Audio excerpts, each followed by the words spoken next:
Hello नमस्कार दोस्तों, आज के इस वीडियो में आपका फिर से बहुत बहुत स्वागत है। दोस्तों, जैसा कि आप सभी को पता है कि चैप्टर नंबर 1 रासायनिक अभिक्रिया एवं समीकरण हम पढ़ रहे थे और उसमें अभ्यास प्रश्नों की हम चर्चा कर रहे थे। ठीक है, तो आज की इस वीडियो में हम बात करेंगे question number 15, question number 16, question number 17 और क्वेश्चन नंबर 18 की। ठीक है, यानी कि 4 क्वेश्चनों के हल हम इस वीडियो में आज देखने वाले हैं। तो चलते हैं और आज का यहाँ पर पहला क्वेश्चन हम लेते हैं। तो बच्चों, पहला क्वेश्चन है, ध्यान से सुनेगा कि अवक्षेपण अभिक्रिया से आप क्या समझते हैं। क्वेश्चन क्या है? अवक्षेपण अभिक्रिया से आप क्या समझते हैं, उदाहरण देकर समझाइए। अवक्षेपण अभिक्रिया से आप क्या समझते हैं, उदाहरण देकर समझाइए। यानी अवक्षेपण अभिक्रिया को हमें उदाहरण की सहायता से समझाना है। कौन सी अभिक्रिया को? अवक्षेपण अभिक्रिया को। ठीक है, यानी अवक्षेपण जो अभिक्रिया है वो किसे कहते हैं, इसको हमें एक उदाहरण देकर के समझाना है। ठीक है, तो बच्चों अवक्षेपण अभिक्रिया किसे कहते हैं, ध्यान पूर्वक आप सुनेगा और समझेगा भी सही। तो ऐसी रासायनिक अभिक्रिया जिसमें अवक्षेप का निर्माण होता है, ऐसी रासायनिक अभिक्रिया जिसमें अवक्षेप का निर्माण होता है। अब बच्चों ये अवक्षेप क्या होता है? तो बच्चों ये जल में अघुलनशील होता है। जो अवक्षेप होता है ये जल में क्या होता है, अविलेय होता है, यानी ये जल में घुलता नहीं है। ठीक है, जल में नीचे बैठ जाता है, यानी अवक्षेप के रूप में नीचे बैठ जाता है। जैसे गिलास में अगर अपन मिट्टी घोले, एक गिलास में अगर मिट्टी घोले तो थोड़ी देर के लिए तो वो उसमें विलय हो जाता है, लेकिन फिर धीरे धीरे वो क्या हो जाती है, नीचे बैठ जाती है। तो हम कह सकते हैं कि वो अविलेय, जल में क्या है, अविलेय है, यानी उसका क्या बन जाएगा, अवक्षेप बन जाएगा। क्या बन जाएगा?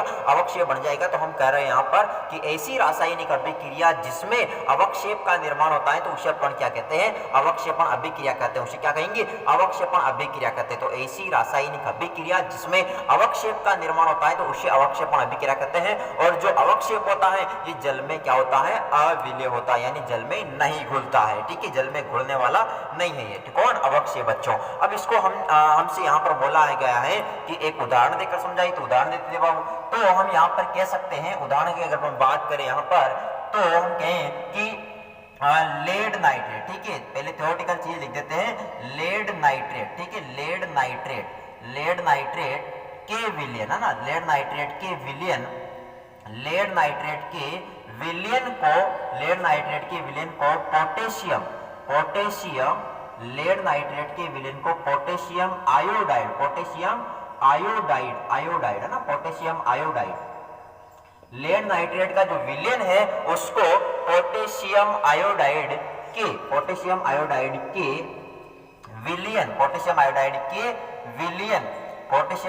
के विलयन में मिलाने पर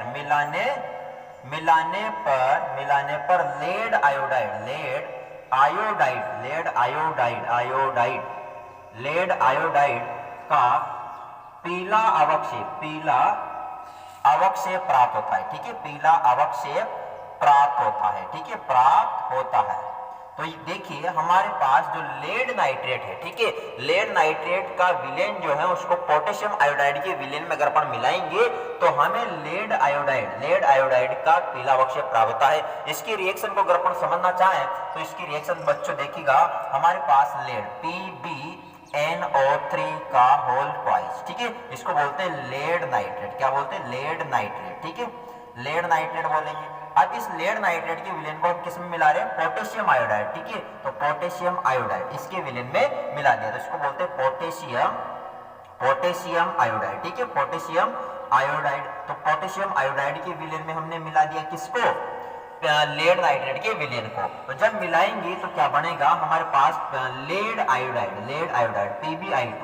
तो ये हो गया लेड आयोडाइड हो गया, लेड आयोडाइड। ठीक है, और साथ में हमारे पास बनेगा KNO3 जिसको बोलते हैं पोटेशियम नाइट्रेट। ठीक है, पोटेशियम नाइट्रेट हो जाएगा, पोटेशियम नाइट्रेट। ठीक है, अब जो लेड आयोडाइड है ये पीला अवक्षेप होता है ना, पीला अवक्षेप पीले रंग का होता है। ठीक है, तो जल में ये नहीं घुलता है।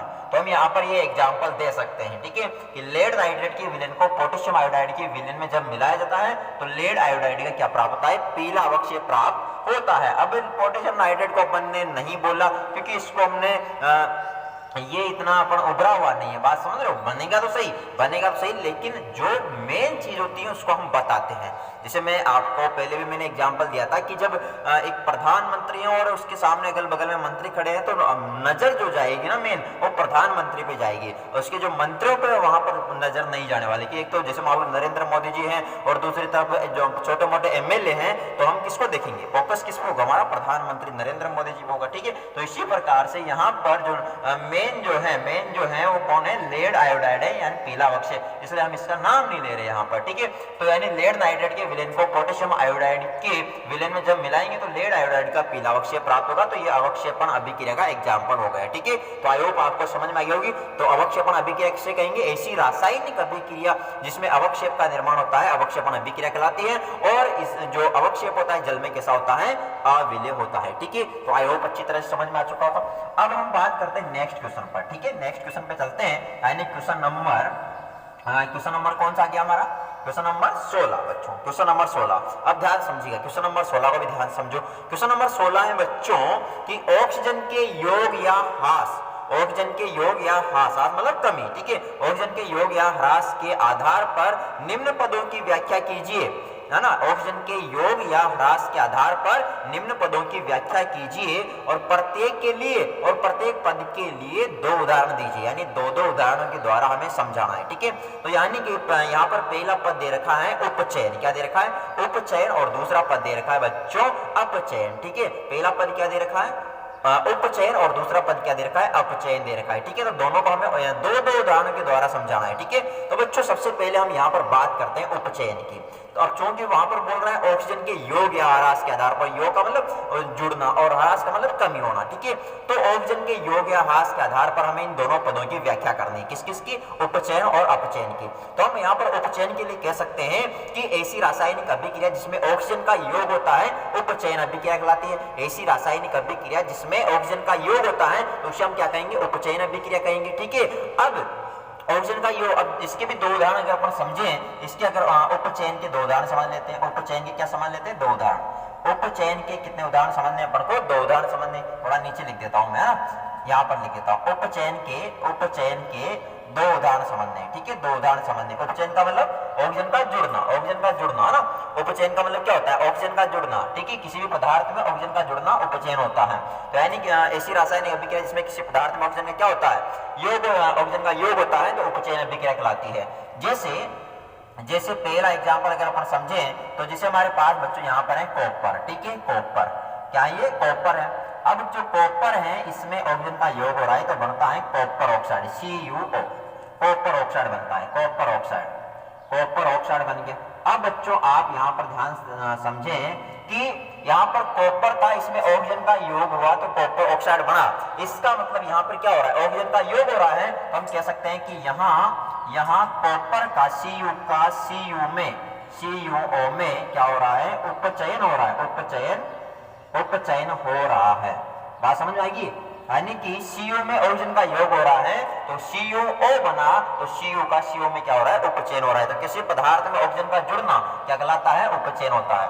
अब दूसरा एक और एग्जांपल समझे तो C+O2, C मतलब कार्बन, तो ये बनेगा CO2, क्या बन गया, CO2, यानी कार्बन में ऑक्सीजन का योग हुआ तो CO2 बन गया। इसका मतलब यहाँ पर कौन सी अभिक्रिया है, उपचयन अभिक्रिया। तो यहाँ पर हम कह सकते हैं कि यहाँ C का यानी कार्बन का CO2 में क्या हो रहा है, उपचयन हो रहा है, क्या हो रहा है, उपचयन हो रहा है। बात समझिए आप, तो यानी कार्बन का CO2 में क्या हो रहा है, उपचयन हो गया। तो हमने यहाँ पर समझा कि उपचयन अभिक्रिया क्या होती है, यानी ऑक्सीजन के योग या ह्रास के आधार पर समझना है। तो सबसे पहले हम यहाँ पर उपचयन को समझ रहे हैं। तो उपचयन क्या होगा, यानी ऐसी रासायनिक अभिक्रिया जिसमें किसी पदार्थ में ऑक्सीजन का योग होता है तो उसे अपन क्या कहते हैं, उपचयन अभिक्रिया कहते हैं। ऐसी रासायनिक अभिक्रिया जिसमें किसी पदार्थ में ऑक्सीजन का योग होता है तो उसे उपचयन अभिक्रिया कहते हैं। और उपचयन अभिक्रिया के हमने यहाँ पर 2 एग्जाम्पल समझ लिए बच्चों। ठीक है, यानी कॉपर में ऑक्सीजन का योग हुआ तो CO बना, इसका मतलब कॉपर में ऑक्सीजन का योग हो रहा है तो कॉपर का CO में क्या हो रहा है, उपचयन हो रहा है। इसी प्रकार कार्बन में ऑक्सीजन का योग हुआ तो CO2 बना,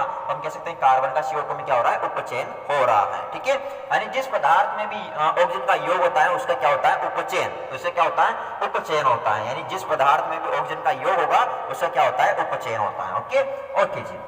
अब देखते हैं हम यहाँ पर दूसरे पद की बात कर लेते हैं। दूसरा पद कौन सा है हमारा बच्चों? दूसरा पद हमारा यहाँ पर है अपचयन। क्या है? अपचयन। अब ये अपचयन क्या होता है? तो हम कह सकते हैं ऐसी रासायनिक अभिक्रिया जिसमें किसी पदार्थ से ऑक्सीजन का निष्कासन होता है, ऑक्सीजन का निष्कासन होता है, ऑक्सीजन की कमी होती है, ऑक्सीजन का ह्रास होता है, तो उसे हम कहते हैं अपचयन अभिक्रिया। ठीक है, यानी देखिए ऑक्सीजन का जुड़ना यानी ऑक्सीजन का योग होना उपचयन होता है, और ऑक्सीजन का निष्कासन होना यानी ऑक्सीजन की कमी होना उसको हम बोलते हैं अपचयन। क्या बोलते हैं? अपचयन। तो ऐसी रासायनिक अभिक्रिया जिसमें किसी पदार्थ से ऑक्सीजन का क्या होता है? निष्कासन होता है, तो उसे हम क्या कहते हैं बच्चों? उसे हम कहेंगे अपचयन अभिक्रिया कहते हैं। अब इसके भी दो उदाहरण अगर अपन समझें, अपचयन अभिक्रिया के भी दो उदाहरण समझ लेते हैं।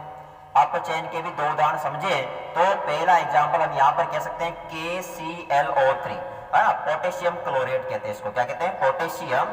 Potassium chlorate. ठीक है, पोटेशियम क्लोरेट। अब जो पोटेशियम क्लोरेट है तो यहाँ पर बनेगा 2KCl + 3O2। इसको बैलेंस कर रहा हूं मैं साथ ही साथ। ठीक है, तो यहाँ पर 2 लगा दिया। अब देखिए यहाँ पर KCl के साथ ऑक्सीजन था, यहाँ पर KCl के साथ क्या था? ऑक्सीजन। अब यहाँ पर KCl के साथ ऑक्सीजन नहीं है, इसका मतलब KCl में से ऑक्सीजन क्या हो गया? बाहर निकल चुका है। ठीक है, तो हम यहाँ पर कहेंगे कि यहाँ KClO3 का KCl में क्या हो रहा है? क्या हो रहा है बच्चों? अपचयन हो रहा है। अपचयन हो रहा है। ठीक है, यानी कि देखिए जिस पदार्थ में से ऑक्सीजन निकलेगा उसका अपचयन होता है। तो ऑक्सीजन किस में से निकल रहा है? KClO3 में से। ठीक है, यानी KClO3 में से ऑक्सीजन निकल रहा है, इसलिए इसका क्या होगा? अपचयन होगा। किस में हो रहा है? KCl में अपचयन हो रहा है। ठीक है, दूसरा एक और एग्जांपल समझे अपन, तो यानी कि ZNO + C रिएक्शन होगी तो ये बनेगा Zn + CO। ठीक है, अब वैसे देखिए यहाँ पर अपन इसकी बात करें ZNO यानी जिंक ऑक्साइड। क्या है हमारे पास? जिंक ऑक्साइड, यानी जिंक के पास यहाँ पर ऑक्सीजन था, लेकिन इधर देखें तो जिंक के पास ऑक्सीजन नहीं है। तो हम यहाँ पर क्या कहेंगे कि जिंक ऑक्साइड यानी कि जिंक ZNO में से ऑक्सीजन का निष्कासन हो रहा है, यानी ऑक्सीजन की कमी हो रही है। तो हम यहाँ पर क्या कहेंगे कि यहाँ जो है ZNO का Zn में क्या हो रहा है बच्चों? अपचयन हो रहा है। क्या हो रहा है? अपचयन हो रहा है। अपचयन हो रहा है। बात समझ में आई आपको? यानी कि ZNO का Zn में क्या हो रहा है? अपचयन हो रहा है। ठीक है, अब अपचयन क्यों हो रहा है? क्योंकि इसमें से ZNO में से ऑक्सीजन का क्या हो रहा है? निष्कासन हो रहा है। ठीक है, तो आई होप ये कंसेप्ट आपको अच्छी तरह से समझ में आ चुका होगा। ओके बच्चों, अब नेक्स्ट क्वेश्चन की अगर अपन बात करें, नेक्स्ट क्वेश्चन है बच्चों यानी क्वेश्चन नंबर 17। क्वेश्चन नंबर 17, तो क्वेश्चन नंबर 17 है बच्चों, वेरी वेरी वेरी इंपॉर्टेंट है। तो ध्यान से सुनो आप इसको कि एक भूरे रंग का चमकदार तत्व, यानी हमारे पास एक तत्व है जो कि भूरे रंग का है और चमकदार है। ठीक है, यानी एक भूरे रंग का चमकदार तत्व X है। ठीक है, X को वायु की उपस्थिति में गर्म करने पर, यानी एक भूरे रंग का चमकदार तत्व है जिसको वायु की उपस्थिति में क्या कर रहे हैं अपन? गर्म करने पर काले रंग का यौगिक काले रंग का हो जाता है। ठीक है, यानी देखिए ध्यान सुनना, एक भूरे रंग का चमकदार तत्व हमारे पास X है, इसको क्या कर रहे हैं? वायु की उपस्थिति में हम गर्म कर रहे हैं तो ये काले रंग का हो जाता है। कैसा हो गया? काले रंग का हो जाता है। इस तत्व X एवं उस काले रंग के यौगिक का अपन को नाम बताना है। ठीक है, तो मैं यहाँ पर इस क्वेश्चन को वापस रिपीट कर रहा हूँ, इंपॉर्टेंट है, ध्यान समझिएगा। तो हमने यहाँ पर बताया कि हमारे पास क्या है? एक तत्व है ना, एक भूरे रंग का चमकदार तत्व है जिसको वायु की उपस्थिति में क्या कर रहे हैं? गर्म कर रहे हैं। तो जब वायु की उपस्थिति में गर्म करेंगे तो हमारे पास एक काले रंग का तो वो जो तत्व है वो काले रंग का हो जाता है। तो हमें उस तत्व X और काले रंग के यौगिक का नाम बताना है। ठीक है, तो समझ में आया आपको? यानी कि X तत्व का नाम बताना है और काले रंग के यौगिक का अपन को नाम बताना है। ठीक है, तो देखिए इस चीज को समझिए। तो हमारे पास उसने कहा कि भूरे रंग का चमकदार तत्व, तो भूरे रंग का कौन होता है? कॉपर। ठीक है, तो यानी हमारे पास कॉपर है। ठीक है, तो जो कि कैसा है? भूरे रंग का है। ठीक, कैसा है बच्चों? भूरे रंग का है। भूरे रंग का तत्व है X। ठीक है, तो X तत्व का जो कि कॉपर का, क्योंकि जो कॉपर होता है ये भूरा होता है। अब इसको क्या कर रहे हैं अपन? वायु की उपस्थिति में गर्म कर रहे हैं। तो वायु की उपस्थिति में जब कॉपर को गर्म करते हैं तो बनता है CuO, कॉपर ऑक्साइड। क्या बनता है? Copper oxide. क्या बनता है? कॉपर ऑक्साइड बनता है। अब जो कॉपर ऑक्साइड है, कैसा होता है? काला होता है ना, काले रंग का होता है, काले रंग का। यानी कि कॉपर यानी भूरे रंग का जो कॉपर है, इसको जब वायु की उपस्थिति में गर्म करते हैं या ताप देते हैं तो ये कैसा हो जाता है? कॉपर ऑक्साइड प्राप्त होगा जो कि काले रंग का होता है। ठीक है, तो हमें हमसे यहाँ पर दो क्वेश्चन पूछे कि उस x तत्व का नाम, तो हम कह सकते हैं x तत्व का नाम, x तत्व का जो नाम होगा बताइए क्या हो गया, जल्दी से बताइए, रिएक्शन में आपको समझ में आ गया होगा, तो ये हो गया कॉपर। क्या हो गया बच्चों, कॉपर है, यानी Cu कॉपर हो गया। और दूसरा बोल रहा था काले रंग के यौगिक का नाम, काले रंग के यौगिक का नाम, काले रंग के यौगिक का नाम, तो काले रंग का यौगिक क्या हो गया बच्चों, ये हो गया कॉपर ऑक्साइड। क्या हो गया, कॉपर ऑक्साइड हो गया। ठीक है, कॉपर ऑक्साइड, इट मींस हम कह सकते हैं CuO, कॉपर ऑक्साइड CuO।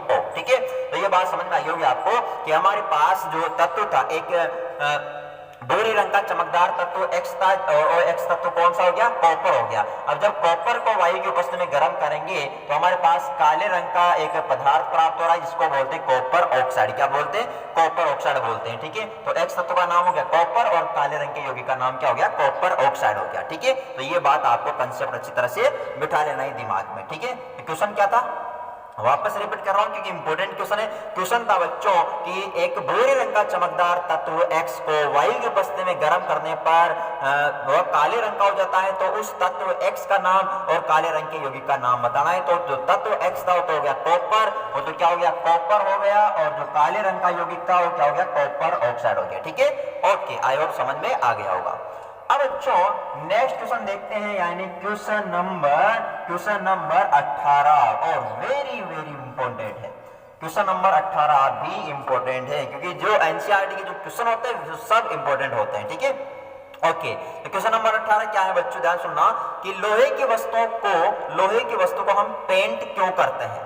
लोहे की जो वस्तुएं होती है उनको हम पेंट क्यों करते हैं, यानी कि उनकी पुताई क्यों करते हैं। जैसे आप घर में देखते हो जंगले लाते हैं तो उनके ऊपर कलर कर दिया जाता है। ठीक है, लोहे की खिड़कियां होती तो उनको पेंट कर दिया जाता है, लोहे की जो दरवाजे होते हैं तो उनको पेंट कर दिया जाता है। यानी कि जितने भी लोहे की जो वस्तुएं होती हैं, जैसे आपने देखा होगा कि जैसे गाड़ी ट्रक वगैरह होते हैं तो उनकी जो बॉडी होती है उनको भी पेंट कर दिया जाता है। तो जो साइकिल होती है वो भी पेंट की होती है। तो यानी जितनी भी लोहे की वस्तुएं होती है उनको पेंट क्यों करते हैं, क्या रीजन है लोहे की वस्तुओं को पेंट करने का, यानी कि उनको रंगने का मतलब क्यों रंगा जाता है, उनको हम पेंट क्यों करते हैं। तो रीजन सुनना बच्चों, तो एक यहाँ पर हम एक प्रक्रिया होती है जो होती है संक्षारण। ठीक है, जो कि मैंने आपको अच्छी तरह से समझाया हुआ है। ठीक है, तो संक्षारण में क्या होता है कि लोहे की जो वस्तु होती है वो नमी वमी के संपर्क में आकर के वो खराब होने लग जाती है। ठीक है, यानी संक्षारण मतलब होता है खराब होना। ठीक है, तो हम यहाँ पर बोल रहे हैं कि संक्षारण के आंसर ध्यान सुनना बच्चों, कि लोहे की वस्तुओं को पेंट किया जाता है क्योंकि लोहे की वस्तुओं को पेंट किया जाता है क्योंकि संक्षारण के कारण उन पर लालिमा युक्त भूरे रंग की परत चढ़ जाती है। लालिमा युक्त भूरे रंग की क्या चढ़ जाती है, परत चढ़ जाती है, जिसे लोहे पर जंग लगना कहते हैं, जिसे लोहे पर क्या कहते हैं, जंग लगना कहते हैं। अतः लोहे की वस्तुओं को जंग से बचाने के लिए उन पर हम क्या करते हैं, पेंट करते हैं, पेंट करते हैं। तो वापस से क्वेश्चन को ध्यान सुनना कि भाई जो लोहे की वस्तुएं होती हैं उनको हम पेंट करते हैं, उनको हम पुताई करते हैं क्योंकि संक्षारण के कारण, वर्ड याद रखना, संक्षारण के कारण उन पर लालिमा युक्त भूरे रंग की परत चढ़ जाती है। लालिमा युक्त भूरे रंग की क्या चढ़ जाती है, परत चढ़ जाती है। लालिमा युक्त भूरे रंग की परत चढ़ जाती है, लालिमा युक्त भूरे रंग की परत चढ़ जाती है, जिसे लोहे पर जंग लगना कहते हैं, जिसे लोहे पर क्या कहते हैं, जंग लगना कहते हैं। अतः लोहे की वस्तुओं को जंग लगने से बचाने के लिए उन पर क्या करते हैं, हम पेंट करते हैं। ठीक है, क्योंकि आप देखते हैं जो लोहे की वस्तुएं होती है बच्चों, वो वायु नमी